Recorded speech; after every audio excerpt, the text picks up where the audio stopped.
ในเวลานั้นพระเยซูเจ้าทรงกล่าวแก่ประชาชนและพวกสาวกของพระองค์ว่าพวกอาจารย์พระคัมภีร์และพวกฟาริเซลนั่งเทิงธรรมะของโมเสสทุกสิ่งที่พวกเขาสั่งสอนพวกเจ้าจงปฏิบัติตามแต่อย่าเอาแบบอย่างการปฏิบัติของพวกเขาด้วยว่าพวกเขาสั่งสอนแต่บ่ปฏิบัติตามเลย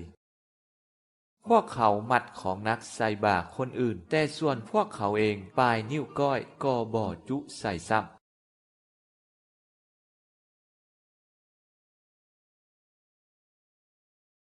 พวกเขาเฮ็ดทุกสิ่งทุกอย่างเพื่อให้ประชาชนสังเกตอย่างว่าถือถงใหญ่ใส่พระคัมภีร์และนุ่งเสื้อมีย่อยในงานกินเลี้ยงพวกเขาก็มักอยู่หัวโต๊ะและในโรงธรรมพวกเขาก็มักอยู่แถวหน้า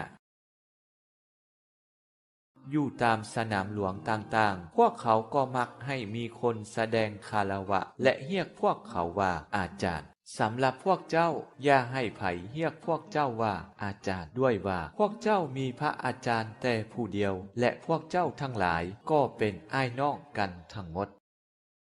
พวกเจ้าอย่าเรียกไผในแผ่นดินว่าบิดาเพราะพวกเจ้ามีพระบิดาแต่องค์เดียวคือพระบิดาเจ้าสวรรค์อย่าให้ไผเรียกพวกเจ้าว่าพระอาจารย์ย้อนว่าพวกเจ้ามีพระอาจารย์แต่ผู้เดียวคือพระคริสต์ตัวเจ้าผู้ใหญ่กว่าหมู่ในพวกเจ้าจงรับใช้ผู้อื่นเถิดผู้ใดยกตัวขึ้นจะถูกภาพลงผู้ใดถ่อมตัวลงจะถูกยกขึ้นให้สูง